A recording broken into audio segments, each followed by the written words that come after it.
Hello दोस्तों, आपका बहुत बहुत स्वागत है स्लीपी क्लासेस में। दोस्तों, हम आपके लिए आज से लेके आ रहे हैं करंट अफेयर्स जो हैं आपके 23 से लेके 28 मई 2021।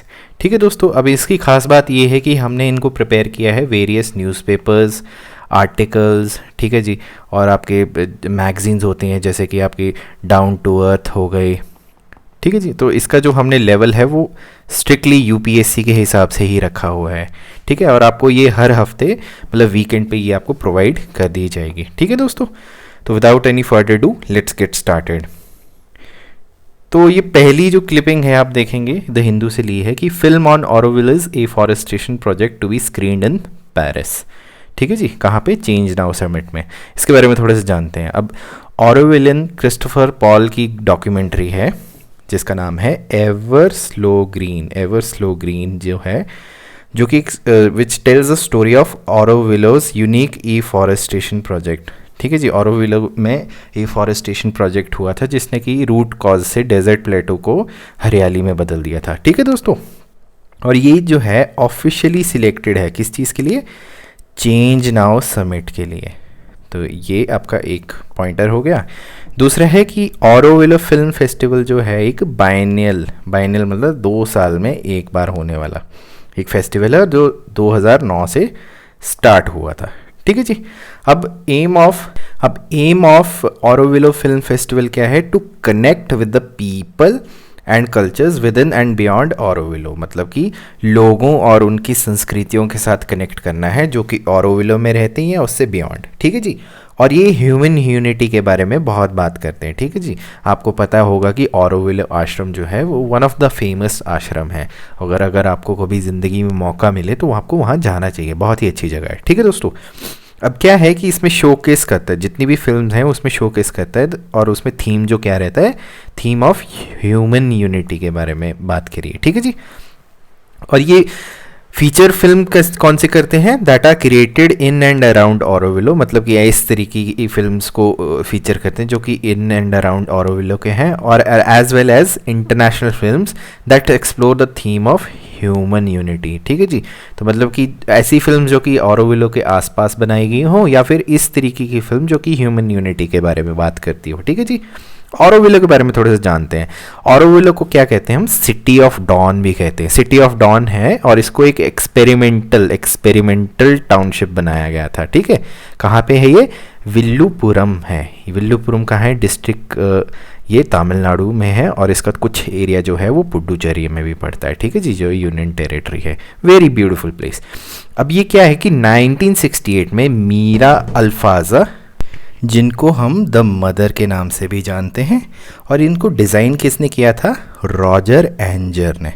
ये इम्पॉर्टेंट हो सकता है क्योंकि आपके दूसरे एग्ज़ाम्स हैं, सपोज एसएससी हो गया, इसमें कई बार पूछ भी सकते हैं कि who is the architect of Auroville. ठीक है जी, Auroville was meant to be a universal town. ठीक है जी, यूनिवर्सल टाउन का मतलब है कि एक दुनिया का इकलौता, सारी दुनिया का मिला मिलाया एक टाउन होगा जहाँ पे कि सब संस्कृति और सब टाइप के लोग जो हैं वहाँ रह सकते हैं। ठीक है जी, where men and women from all countries are able to live in peace, progressive harmony, above all creeds, all politics and nationalities. तो ये बहुत ही एक अच्छी पहल है, और पर्पस ऑफ ऑरोविलो का क्या है? To realise human unity. ठीक है जी, ग्लोबल विलेज भी कह सकते हैं इसको। ठीक है जी, अब ऑरोविलो को जो है वो रिकग्नाइज किया है एज इंटरनेशनल लिविंग एक्सपेरिमेंट। ठीक है जी, इन ह्यूमन यूनिटी, और इसको यूनेस्को भी एंडोर्स करता है, और इसको गवर्नमेंट ऑफ इंडिया ने भी सपोर्ट दी हुई है। ठीक है दोस्तों, और ये क्या है? It is also a centre for applied research in environmentally sustainable living practices. ठीक है जी, मतलब कि वहाँ पे आप सस्टेनेबल लिविंग के ऊपर काफ़ी ज़्यादा फोकस रहता है। ठीक है जी, आप एनवायरनमेंट्स के ऊपर काफ़ी फोकस रहता है, ये फॉरेस्टेशन के ऊपर रहता है, और यहाँ पे experimenting with new systems of education. ठीक है जी, जैसे कि फॉर एग्जांपल किसी कल्चर का एजुकेशन उठा लिया आपने, वेदास को उठा लिया। ठीक है जी, या फिर जूइश कल्चर में क्या है, डिफरेंट डिफरेंट कल्चर्स की एमैलगमेशन करी है। ठीक है दोस्तों, और इसके बाद चलिए आप अब मुझे बताइए, कमेंट सेक्शन में बताइए कि हमारे अकबर जो थे, ठीक है जी, उन्होंने एक कॉम्बिनेशन ऑफ रिलीजन बनाया था, उस रिलीजन का नाम क्या दिया था? आप कमेंट सेक्शन में बताइए, क्योंकि इसको सुन के, इसको पढ़ रहा था मैं जब, तो मुझे अकबर का वो एक एमैलगमेशन ऑफ रिलीजियस थॉट्स उस पर एक आया था। तो आप मुझे कमेंट सेक्शन में बताइए कि कौन था। ठीक है जी। और social research and cultural activities, मतलब ये एक बहुत ही यूटोपियन वर्ल्ड लैंड की बात करता है। यूटोपियन का मतलब भी आप बता सकते हैं। ठीक है दोस्तों, चलिए अब आता है नेक्स्ट क्लिप है, ये पढ़ी थी कि tuber man wins India's biodiversity award. अब आपको पता है दोस्तों कि इस टाइप के जो अवार्ड्स हैं ये आपसे ऑफन पूछ लिए जाते हैं एग्ज़ाम्स में। ठीक है जी। बायोडाइवर्सिटी एनवायरनमेंट बहुत ही ज़्यादा फेवरेट टॉपिक रहता है, यूपीएससी का भी, स्टेट सर्विस का भी, और एसएससी सीजीएल वगैरह का, ईपीएफओ में भी आ सकते हैं। ठीक है जी, क्योंकि एनवायरनमेंट जो है that is not the part of EPFO but it is the part of current affairs. There is a difference. ठीक है जी, करंट अफेयर्स में तो आता ही आता है। चलिए अब देखते हैं कि शाहजी एनएम जो हैं उनको हम फॉन्डली किन किन नाम से जानते हैं? Tuber man of Kerala. ठीक है जी, उनको अवार्ड किया गया है the India biodiversity award 2021 in the individual category में।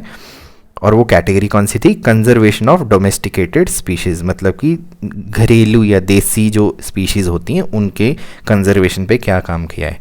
अब शाहजी जो हैं उन्होंने 200 टाइप की ट्यूबर क्रॉप्स कैसे होते हैं? जैसे ट्यूब्स में जो पैदा होते हैं, जैसे कि आपका आलू हो गया, ये ट्यूब्स में पैदा होते हैं। ठीक है जी, तो उस टाइप से होते हैं।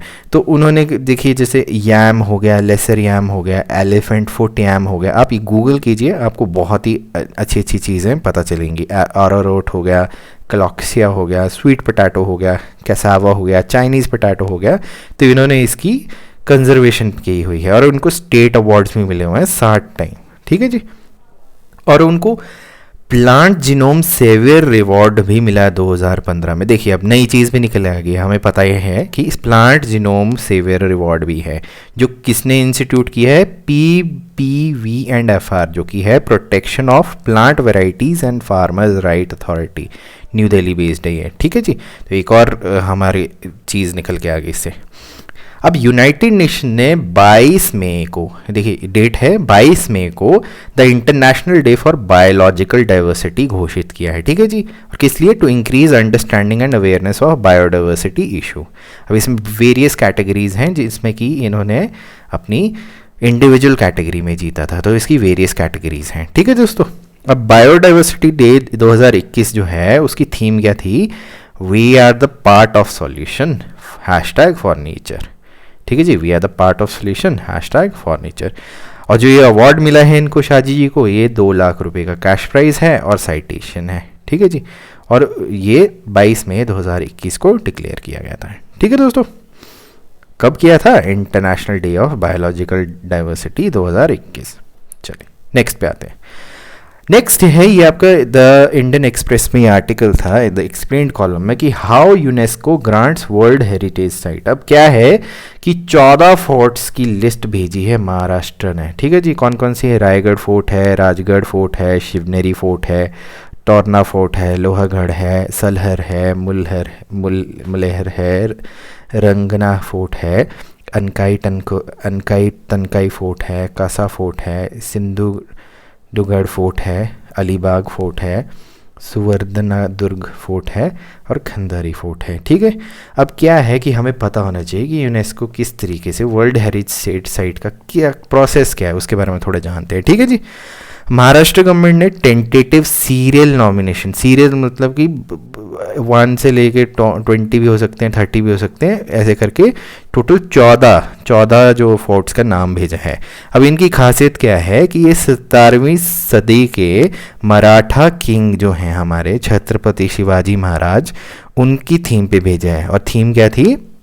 मराठा मिलिट्री आर्किटेक्चर इन महाराष्ट्र। तो ये इस पे इन्होंने 14 फोर्ट्स का नाम भेजे हैं। ठीक है दोस्तों, अगला पॉइंट क्या कहता है कि सीरियल नॉमिनेशन जो है वो फॉरवर्डेड किसने करा था, आर्कियोलॉजिकल सर्वे ऑफ इंडिया। ठीक है जी, आर्कियोलॉजिकल सर्वे ऑफ इंडिया ने किया था, किसको, यूनेस्को को करा था। और किसके मिनिस्ट्री के थ्रू होता है, ये मिनिस्ट्री ऑफ कल्चर के थ्रू होता है। ठीक है जी, अब ज़रूरी नहीं है कि सारे के सारे फॉरवर्ड जो है आर्कियोलॉजिकल सर्वे ऑफ इंडिया ही होगा, क्योंकि आपको पता है, कमेंट सेक्शन में बताइए कि टोटल कितनी हेरिटेज साइट्स हैं। ठीक है जी, और उसमें क्या सिर्फ ये हमारे मिनिस्ट्री ऑफ कल्चर या इसी से रिलेटेड है कि कुछ एक्सेप्शनल भी है। ठीक है जी, अब यूनेस्को जो है उन्होंने एक्सेप्ट कर लिया है नॉमिनेशन इसका। ठीक है जी, 14 जो लिस्ट भेजी है, tentative list of the world heritage site के लिए। अब क्या है कि world heritage site convention operation guidelines में क्या कहता है कि a tentative list is an inventory, ठीक है जी, for of properties of country believes deserve to be heritage site. ठीक है जी, तो ये एक चीज़ है जो कि ऑपरेशनल गाइडलाइंस में आती है। After UNESCO includes a property in tentative list, जैसे ही वो इंक्लूड कर लेता है उसकी प्रॉपर्टी को टेंटेटिव लिस्ट में, तो फिर कंट्री को जो है वो एक नॉमिनेशन डॉक्यूमेंट भेजना पड़ता है। ठीक है जी, फिर वो यूनेस्को जो है वर्ल्ड हेरिटेज कमेटी के अंतर्गत कंसिडर कर लेता है।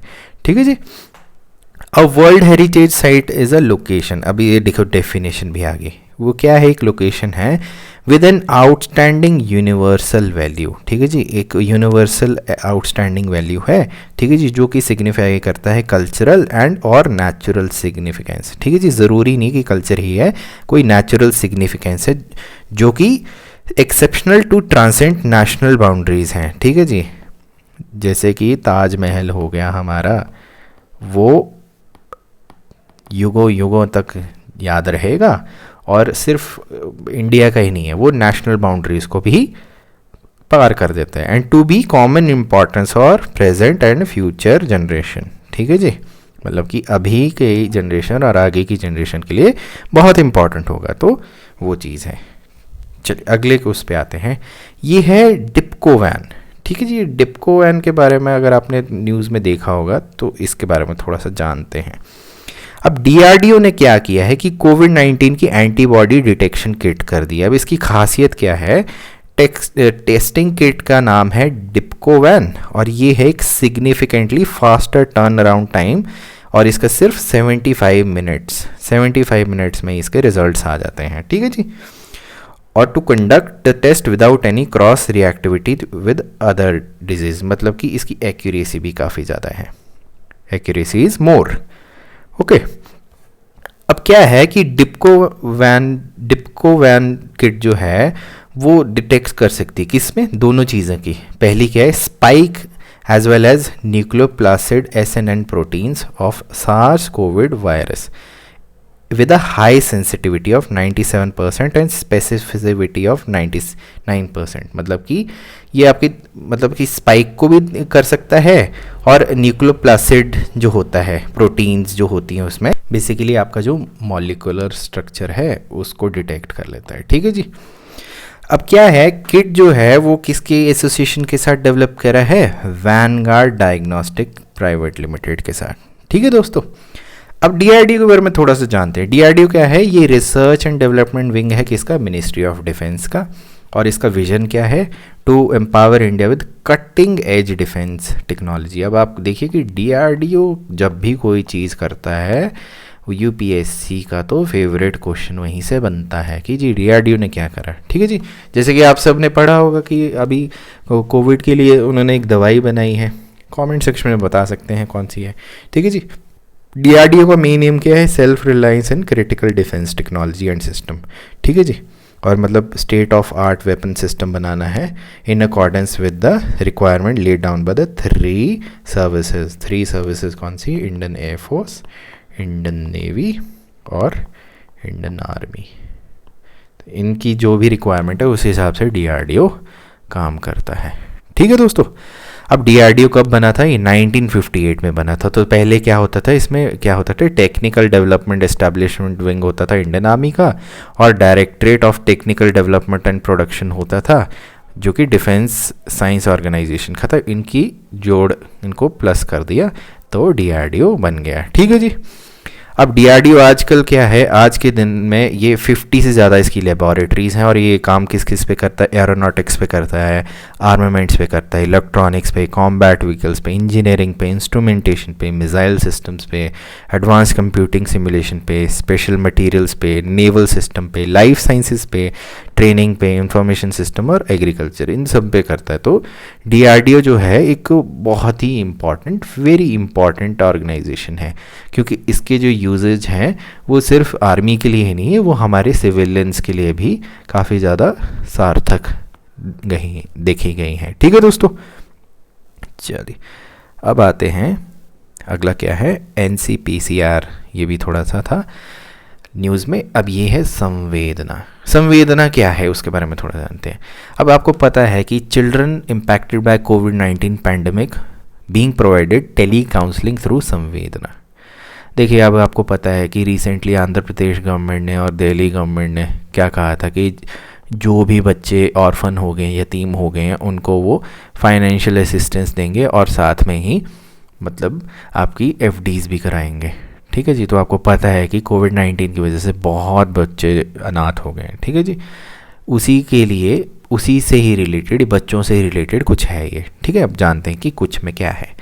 अब क्या है, with an objective of providing psychological first aid. ठीक है जी, फर्स्ट एड का मतलब क्या होता है कि सबसे पहली जो आपकी सहूलियत दी जाती है कभी भी कोई ट्रॉमा हो। अब ट्रॉमा ज़रूरी नहीं है कि फिज़िकली ही हो, मेंटल ट्रॉमा भी हो सकता है। ठीक है जी, उसको फर्स्ट एड देना जो है वो जिम्मेदारी किसकी बनती है, स्टेट की बनती है। तो फर्स्ट साइकोलॉजिकल फर्स्ट एड देना मतलब मानसिक फर्स्ट एड देना और इमोशनल सपोर्ट देना किसको, चिल्ड्रन को, जो कि इफ़ेक्ट हुए हैं कोविड-19 पैंडमिक की वजह से। तो national commission for protection of children's rights NCPCR जो है वो टेली काउंसलिंग जो है किसको दे रहा है, बच्चों को। अब संवेदना क्या है, sensitising action on mental health vulnerability through emotional development and necessary acceptance. ये इम्पॉर्टेंट है। ठीक है जी, इन्होंने एक टोल फ्री हेल्पलाइन लॉन्च करी है जो कि साइको सोशल मेंटल सपोर्ट करेगा, प्रोवाइड किसको, चिल्ड्रन को, जो कि इस कोविड-19 की वजह से इफेक्ट हुए हैं। अब संवेदना टेली काउंसलिंग जो है वो साइकोलॉजिकल सपोर्ट किस किस को देगा, जो कि जिनको स्ट्रेस हो गया है, एंग्जाइटी हो गई है, फियर है, या फिर और कोई इश्यूज़ आ रहे हैं पैंडमिक की वजह से। और ये सर्विस जो है ये टोल फ्री नंबर पे है। ठीक है दोस्तों, अगर आप में से आपको कोई लगता है कि किसी को ज़रूरत है तो आप फॉरवर्ड भी कर सकते हैं। ये मंडे टू सैटरडे रहता है और इसका 10 से 1 बजे तक है और 3 से 8 बजे तक है। ठीक है दोस्तों, और ये सिर्फ और सिर्फ एक्सक्लूसिवली फॉर चिल्ड्रन है who are willing to talk and are in need of counselling. और कभी जो चाइल्ड है उसका केयर टेकर या पेरेंट संवेदना को डायल करता है तो एक प्रोफेशनल काउंसलर के साथ बात करता है एक सेफ एनवायरनमेंट में। ठीक है दोस्तों, अब टेली काउंसलिंग जो है वो 3 कैटेगरीज में प्रोवाइडेड है। तो 3 कैटेगरीज क्या हैं, पहली कैटेगरी जो चिल्ड्रन जो है कि क्वारंटीन पे हैं, आइसोलेशन में हैं या फिर कोविड केयर सेंटर्स में, उनके लिए। दूसरी है जो कि जिनकी की कोविड पॉजिटिव पेरेंट्स हैं या फैमिली मेम्बर्स हैं या नियर वंस कोविड पॉजिटिव हैं। तीसरा है वो चिल्ड्रन जिन्होंने अपने माँ बाप खो दिए हैं ड्यू टू कोविड-19, तो ये संवेदना उनके लिए। NCPCR क्या है, ये एक स्टैट्यूटरी बॉडी है जो कि ministry of women and child development government of India के अंतर्गत काम करती है। ठीक है दोस्तों, चलिए नेक्स्ट पे आते हैं। तो बताइए ये कौन है। जी हाँ दोस्तों, ये है हमारे महान professor, Bharat Ratna recipient professor CN Rao. ये न्यूज़ में क्यों है, इनको अभी एक अवार्ड मिला है, द इंटरनेशनल एनी अवार्ड। और वो किस लिए है, for research in renewable energy sources and energy storage. और इस अवार्ड को क्या कहते हैं, इसको द एनर्जी फ्रंटियर अवार्ड भी कहते हैं। और ये किसने, अभी ये PIB में आपकी न्यूज़ आई थी, प्रेस इन्फॉर्मेशन ब्यूरो से। आप PIB भी पढ़ सकते हैं, वहाँ पे बहुत ज़्यादा इंपॉर्टेंट न्यूज़ मिलती है। ठीक है जी, तो ministry of science and technology ने ये न्यूज़ दी थी। ठीक है जी, अब ये नोबेल प्राइज़ भी माना जाता है एनर्जी रिसर्च का। ठीक है जी, इसको नोबेल प्राइज़ भी माना जाता है एनर्जी रिसर्च का। ठीक है दोस्तों, अब राव जो हैं वो किस पे काम कर रहे थे, हाइड्रोजन एनर्जी पे काम कर रहे हैं। ठीक है जी, वो किस पे, hydrogen storage, photochemical and electrochemical production of hydrogen, solar production of hydrogen and non metallic catalysis, जो कि उनके हाईलाइट थी काम की। अब एनर्जी फ्रंटियर अवार्ड जो है वो किस लिए किस काम के लिए उनको किया गया है, metal oxides, carbon nano tubes और दूसरे मटेरियल्स, और 2 dimensional systems including graphene, boron nitrogen carbon hybrid material और मॉल्बिडेनम सल्फाइड, ठीक है जी, for energy application and green hydrogen production. तो उसके लिए ये अवार्ड मिला है। ठीक है दोस्तों, तो दोस्तों इसी के साथ आज के करंट अफेयर्स जो हैं वीकली वो ख़त्म हुए। हमें कमेंट सेक्शन में बताइए कि आपको ये हमारी पहल कैसी लगी, ठीक है, और आप क्या क्या इसमें ऐड करना चाहते हैं। वैसे तो हमने जो वीकली जो इम्पोर्टेंट है वो सारे ही कर दिए हुए हैं, ठीक है जी, आपके सारे the Hindu, the Express, the Down to Earth जितने भी हमें मिलते हैं वो ऐड कर ही दिए हुए हैं, ठीक है। तो कमेंट सेक्शन में बताइए और अपना ख्याल रखिए। Take care, bye bye.